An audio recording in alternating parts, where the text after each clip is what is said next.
Well, hello everyone, and let's talk about what are we talking about today, there, Bobby? Yeah, so we're talking about market analysis. Okay, let me see if I can say it again without stuttering. Market analysis. All right, so basically, you're talking about what the value of people's homes are from using different places to understand that value. Correct. Yeah. And I think one of the you guys do what's that called, a CMA? What's that, a Comparative market analysis for sellers to tell them kind of what the value is of their property. Exactly. And you're saying that you can do kind of the same thing, because I know with us, I can check value when I'm doing a refinance or somebody or anytime and see what that value is for that property. Yeah. But we're going off of old data. What I mean by that, because one could close today and it's not going to be in that competitive market, that CMA or what I look at, but appraisers could get that one. Correct. Yeah. Yeah. And so what I want to talk about was, whenever someone's looking to list their property, basically what we do, it's a fancy way of saying we pull up all the comparables, everything that's sold recently. We can also see things that are pending, right? And so from our standpoint, we kind of say, well, anything that's pending isn't resolved yet, right? Because you could get an offer that's $50,000 over the list price, and if the appraisal doesn't come in, they don't negotiate. They may not close it. I know, but in this market, it's how crazy it is. I think the appraisers are taking that into account when they're doing the numbers, because I just had one come in that we never thought was going to come in, and then we had other ones that should have came in that didn't come in. Well, I had one worse than that. I had an appraiser who brought in it was supposed to come in at value, but when they typed it up, they messed up and put it for $5,000 less. Oh. And so we put a rebuttal in, and it went back to the appraiser, and the appraiser said, "Oops, sorry, that was a typo on my side." Yeah. I was like, "How that? Can you have a typo on that side and not verify what you're putting out there? That is the most important thing." Yeah. But so these market analysis that we put together for sellers, it's a good way for them to kind of establish the baseline price, right? But I also think it works great for buyers, because you can say, look, here's a whole list of the properties that just sold. We try and do it within a quarter mile within the last 6 months. In this market, if you can look at stuff that sold mostly like the last 3 months, that's even better. It's going to give you a more accurate picture. Well, I'll let you know how we deal with it. It's the last 90 days. The closest to the property is basically what we look at. Yeah. So if something closed that is within that a quarter mile, but something is a half mile and it's showing more value, but that one closed, further back than the new one, they go off the new one, not the older one. Yeah. Right. But I'm just saying, it's a good way, like when you have buyers, obviously in this market, it's so uncommon to write a full price offer. If you don't write something 15,000 or more over, it's probably not even going to get looked at. Right. So you can tell your buyers, like, look, 3 months ago, a house that's just like this one sold, for $500,000. If we offer $520 on it, we're probably still in the ballpark. It's probably going to appraise. Right. But I mean, the biggest thing is you don't really know, because I was reading an article and it was like, is it enough to write at the asking price today? It's like, no. Yeah, not in this market, no. A lot of times they put the price at a certain price point so that they know that they will get a bidding more, especially when it's in the FHA area and below, because they know there's so many people in that market that need that house. Right. Yeah. And so they want that bid up, but you got to be careful, because if I think we're 460, so that means 476 is the top area for an FHA in Stanislaus County. So if you're going to the 480 or 490, that means they got to bring in the difference in cash. Yeah, and I actually had a long conversation with the seller about that, because she was trying to get my opinion on pricing it, way below market value, and I was like, you're going to generate a lot of traffic and a lot of noise. And what's going to happen is you're going to have a lot of offers to review for a lot of people that really can't afford to buy it at the price you're looking at, right? Right. Because the house was roughly going to comp at like 445, and she wanted to list it at 420. I'm like, that's just kind of like a lost leader, like you're drawing in all these first-time home buyers, but you really are looking to get closer to 460 because you want to bid it up. You're not going to get people to write stuff for 50,000 over right now.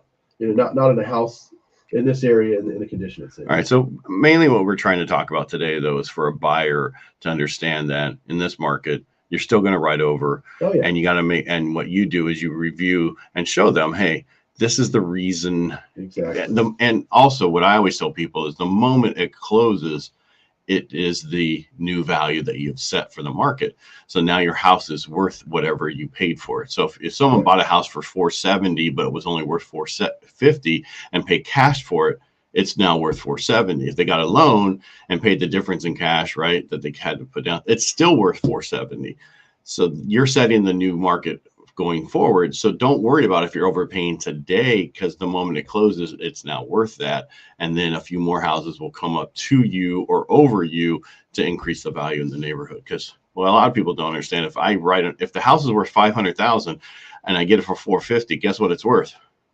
450. Exactly. So you just lowered the value of your house. And I'll be, well, I got a great deal. Yeah. Well, we're not in a bubble. We're not going to burst this bubble to where you can get what you think you can get.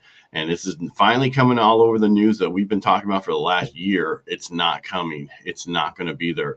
There's just too much information out there. I keep telling people to put charts up.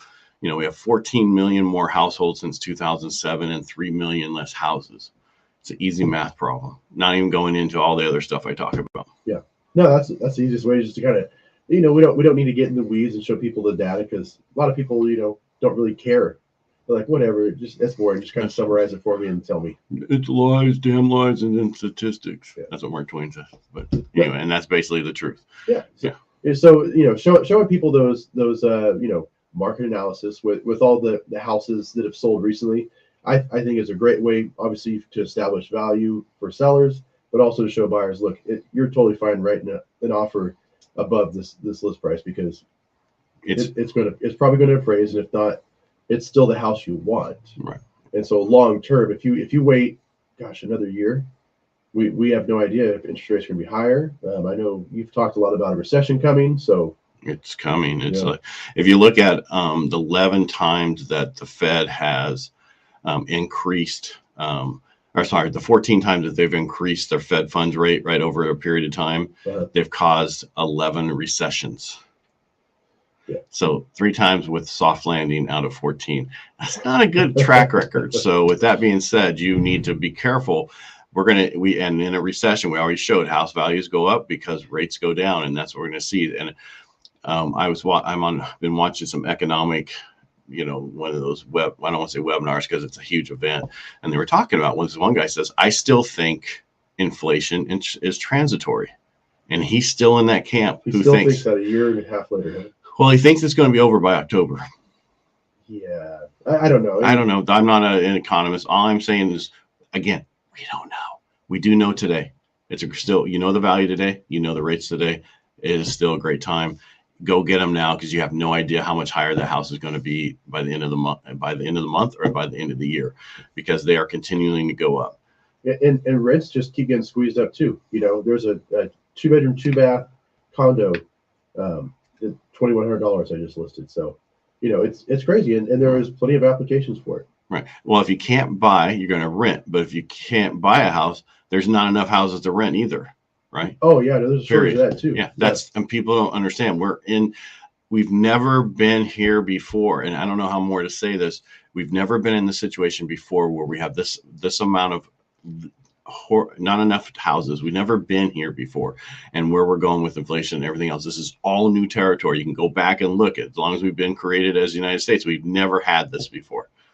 Yeah, and so people, probably the easiest metric is to say, until you see housing developments, all over the entire city being built at the same time, we're not going to be getting out of this anytime soon, right? Because we're going to continue to have this inventory problem. Yeah, and that's the problem. Until it's not about, because they were trying to pass this AB something, and Mike and I talked about it yesterday, and it fell at the floor. Well, that's not going to help. That's going to make it worse. What we need to help make homes more affordable is we need to build more houses. So we need the government of California and all these other places to get out of the way. I mean, especially California, to let us build houses that we need, because we need a lot of them. And the other issue run into, some of these builders are building them to rent only, and that's a problem for new home build who wants to buy new homes to live in. So there's huge problems right now, and we're not getting out of this anytime soon. And so if you can get into the house today, get the house. Stop worrying about where it's going to be next year or the year after, because it's going to be shocking where we're going to be in a year from now or 2 years from now, because everybody's going to think, I can't believe we still went up. Because we're seeing that I'm hoping to slow down is not a bad thing because it has allowed less people to be able to buy the house. So you have in that price point for FHA, now you don't have 24 offers, you might have 14 offers. You still can only get one person in that house. Well, and not to get fixated on price, right? Like obviously, when you talk when they talk to you, Ed, they're going to figure out what their max is, right? Don't be afraid to get towards that max, because people like say house is $400,000, and I'm like, well, we probably need a right offer for 420. They're like, oh man, that's $20,000 over budget, but for every $10,000, that's roughly $50, right? Mm-hmm. So really, it's an extra $100 a month. If you can afford that, write that offer. If you can't, then obviously we need to be looking at something even lower in the price range. Go get a better job. With 11 million jobs out. No, with 11 million jobs out there. If you can't afford a house today because of where you work or what you do, go get a better job. Okay, so we have this housing shortage. We also have an employee shortage. Oh, that's crazy. So we have two major shortages at the same time, which is a benefit for you as an employee if you want a better job and to make more money. Yeah. When I can go through the In-N-Out in freaking over in Burlingame, and they're paying $19 an hour to start at an In-N-Out and up to $24 an hour at longer you're there. That tells you can get a better job out there by looking for a better job. And there's so many remote work jobs. And I'm not saying I'm an employer person. I'm just saying if you can't afford it, don't be stuck on I can't afford it. Go find a better job. I've had many clients go do that. Yeah. And that's all I'm going to say today. Yeah. Is that your rant for the day? That's my rant. If you can't afford it, don't get upset about it. Go get a better job. You're not that your job that you're at is bad. I'm just saying go get a better paying job. Go work. And no other time in history do we have this many jobs available. And you don't need to be fully qualified for the one that you want. Yeah. Because they'll help you. They'll get you in. So go talk to a headhunter. Go talk to somebody and see what you can do about that. Exactly. All right. Don't complain. Make changes. Yeah. All right. Everybody have a great day. And thanks for letting me rant. All right. Thanks, Ed.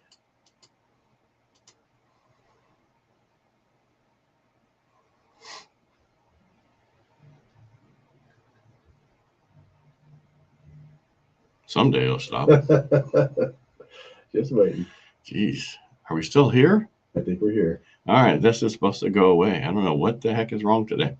We're extra live. That's right. Just keep talking because, someday we'll stop. No. Like I say, whoever was watching just